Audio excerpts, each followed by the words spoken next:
नवरात्र माँ दुर्गा के सबसे पवित्र दिन। नवरात्र वो दिन जहाँ माँ देवी की पूजा अर्चना करने से आपकी हर मनोकामना पूर्ण होती है।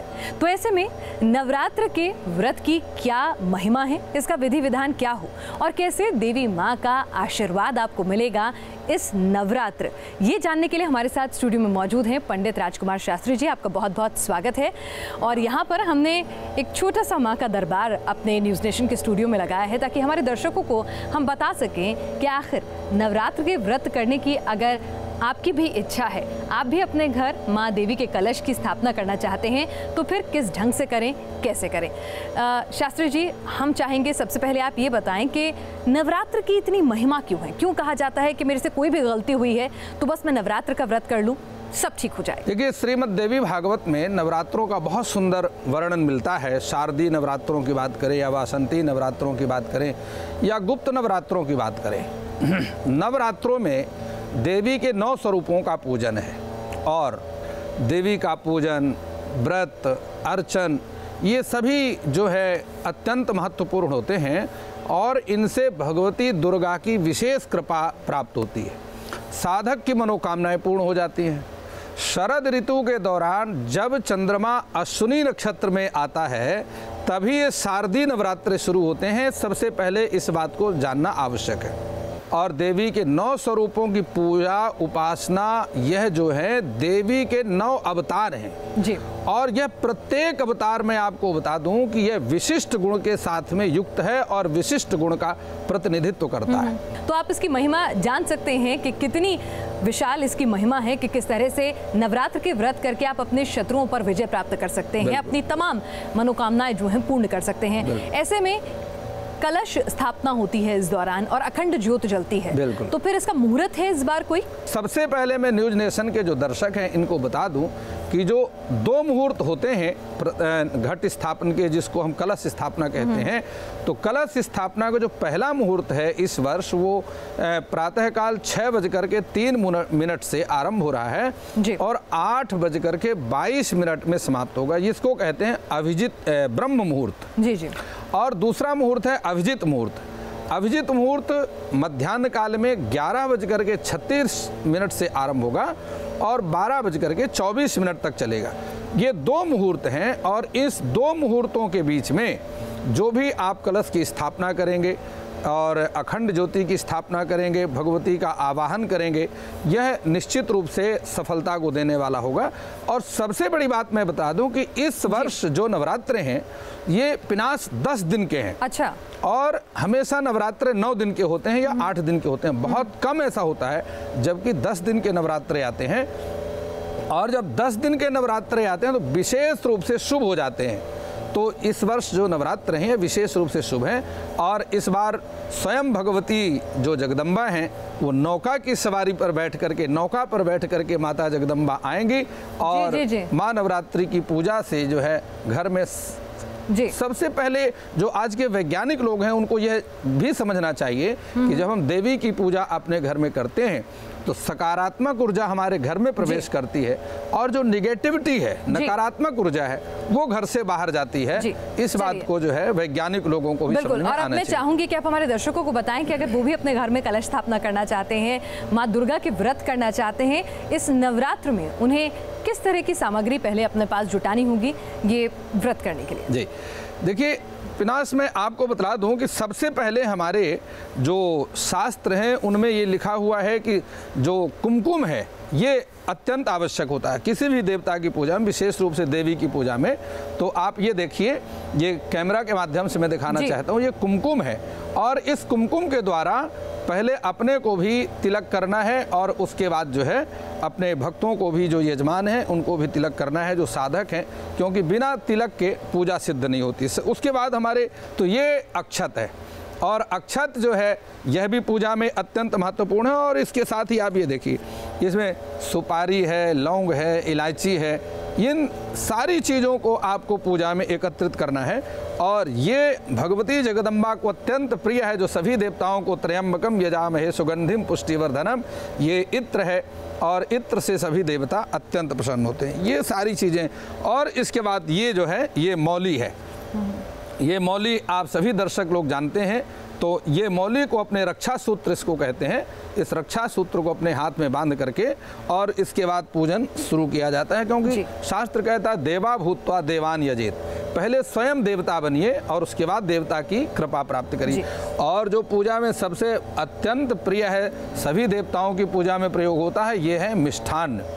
तो ये देखिए इसका रंग भी लाल है, क्योंकि दुर्गा पूजा में सबसे महत्वपूर्ण है कि वो लाल रंगों का प्रयोग होना चाहिए, लाल वस्तुओं का प्रयोग। देखिए अब आपको बताऊं, ये कलश है जिसकी स्थापना की जाती है, इसमें सभी तीर्थों का आवाहन किया जाता है और इसमें सभी देवी देवताओं का कलशस्थ मुखे विष्णु कंठे रुद्रः समाश्रितः मूले अस्ति स्थितो ब्रह्मा, इसके जो कंठ है इसके मूल में ब्रह्मा जी का वास होता है और मूले अस्ति स्थितो ब्रह्मा, मध्य में भगवान विष्णु का जो है वास होता है और सबसे भाग में जो है भगवान शंकर रुद्र का निवास होता है। इसके अलावा हम देख रहे हैं कि माटी और सबसे बिल्कुल ये सबसे महत्वपूर्ण है दुर्गा पूजा में। सबसे महत्वपूर्ण अगर कोई चीज, ये देखिए ये जौ है, इसको देवधान्य कहते हैं, ये देवताओं को अत्यंत प्रिय होता है।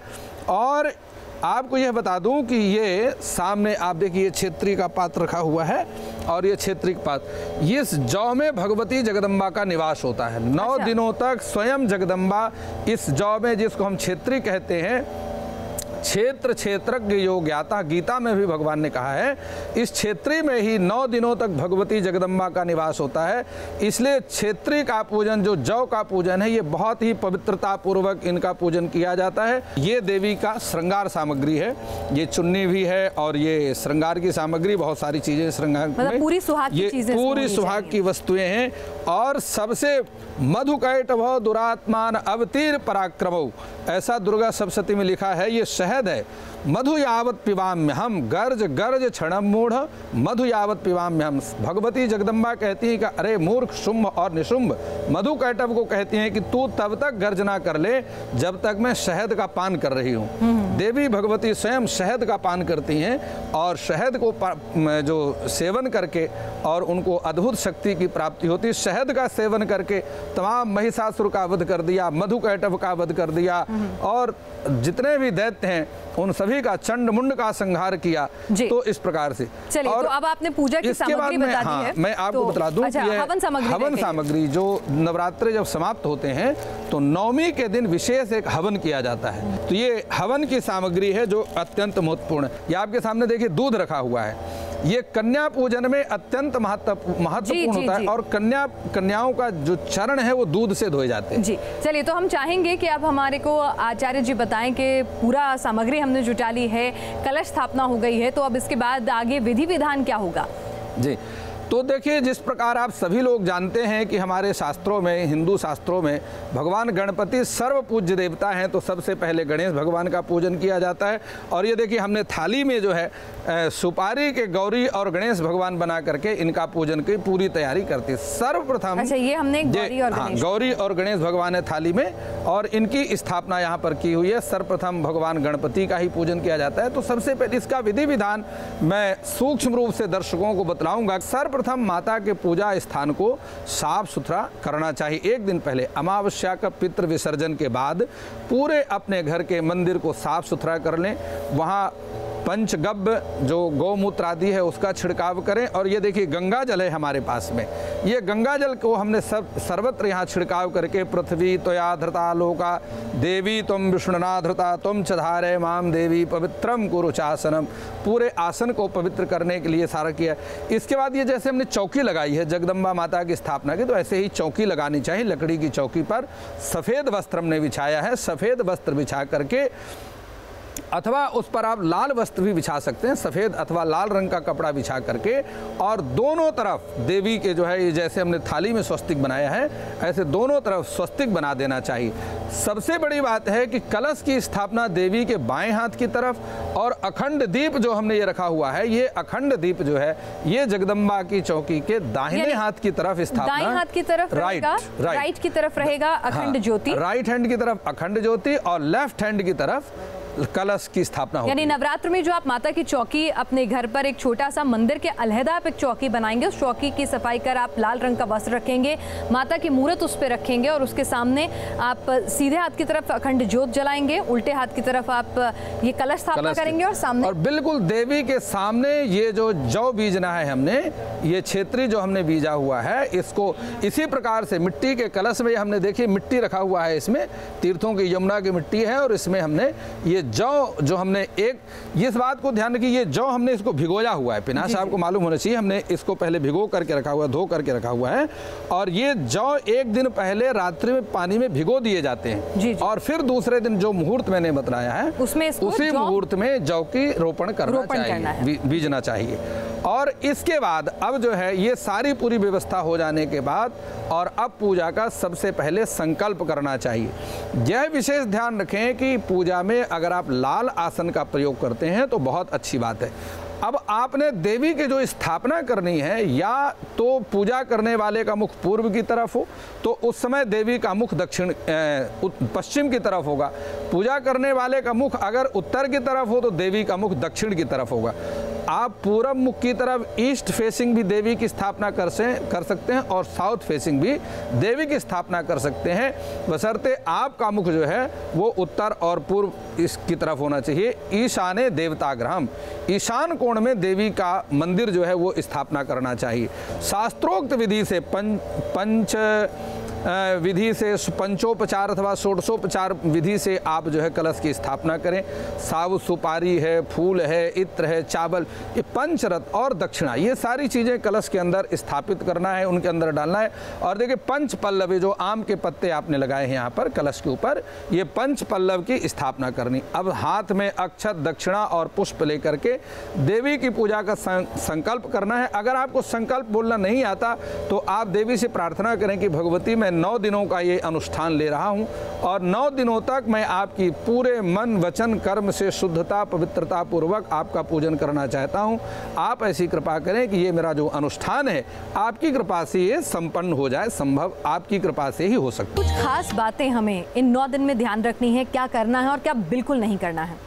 ये बहुत ही महत्वपूर्ण प्रश्न है आपका, और मैं आपको बता दूं कि जो दुर्गा के साधक हैं, उपासक हैं, उन्हें नवरात्रों में क्या करना चाहिए, जरूर करना चाहिए, और क्या बिल्कुल नहीं करना चाहिए, ये जानना बहुत इम्पॉर्टेंट है, मोस्ट इम्पॉर्टेंट है।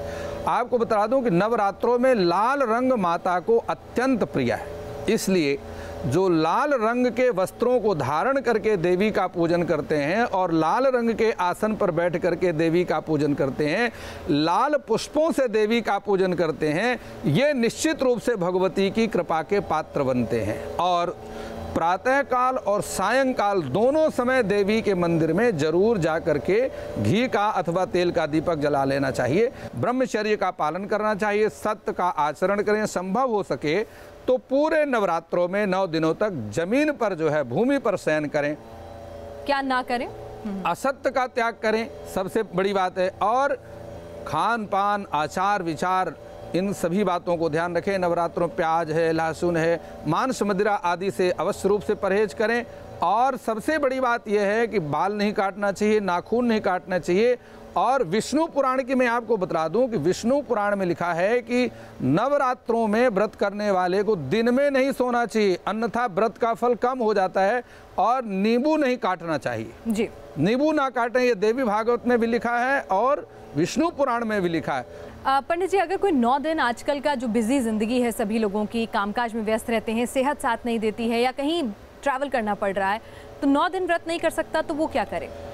जो लोग नवरात्रों में 9 दिन का व्रत नहीं कर सकते हैं, शास्त्र में उनके लिए एक शॉर्टकट तरीका दिया हुआ है कि या तो वो पहला दिन जो प्रतिपदा है, प्रतिपदा तिथि में देवी का पूजन करें, अथवा नवमी को व्रत करके, अष्टमी और प्रतिपदा, मैंने नवमी बोल दिया। पंडित जी, कोई मंत्र आप हमारे दर्शकों को देना चाहें जो इस नवरात्र में माँ की पूजा के लिए बहुत लाभप्रद हो सकता है? बिल्कुल पिनाश, मैं आपको बता दूं कि देवी का सर्वोपरि जो मंत्र है वो मंत्र है नवारण मंत्र। ओम ऐं ह्रीं क्लीं चामुंडाय विच्चै, अथवा जो थोड़ा सा समय, हाँ, नवारण मंत्र है देवी का, जो 9 अक्षरों का मंत्र है जिसमें दुर्गा की समस्त शक्तियां जो है वो समाहित हैं, और केवल इस नवारण मंत्र का जप करने से पूरे दुर्गा सप्तशती के पाठ का फल भी प्राप्त हो जाता है। और वह मंत्र है, मैं ठीक से आप दर्शकों को बतलाना चाहता हूँ। ओम, ओम तो लगाना ही है, ये बीज है। ओम ऐं ह्रीं क्लीं चामुंडाय विच्चै। ओम ऐं ह्रीं क्लीं चामुंडाय विच्चै, ये देवी का नवारण मंत्र है। बिल्कुल, दुर्गा सप्तशती में आपको प्राप्त हो जाएगा। चलिए, तो आचार्य जी आपने हमारे तमाम दर्शकों को ये तमाम जानकारियां दी और व्रत का सही विधि विधान बताया, आपका बहुत बहुत शुक्रिया। और इसी मनोकामना के साथ कि हमारे तमाम दर्शकों के लिए नवरात्र ढेर सारी खुशियां लेकर आए और शुभ हों हमारे इस खास कार्यक्रम में।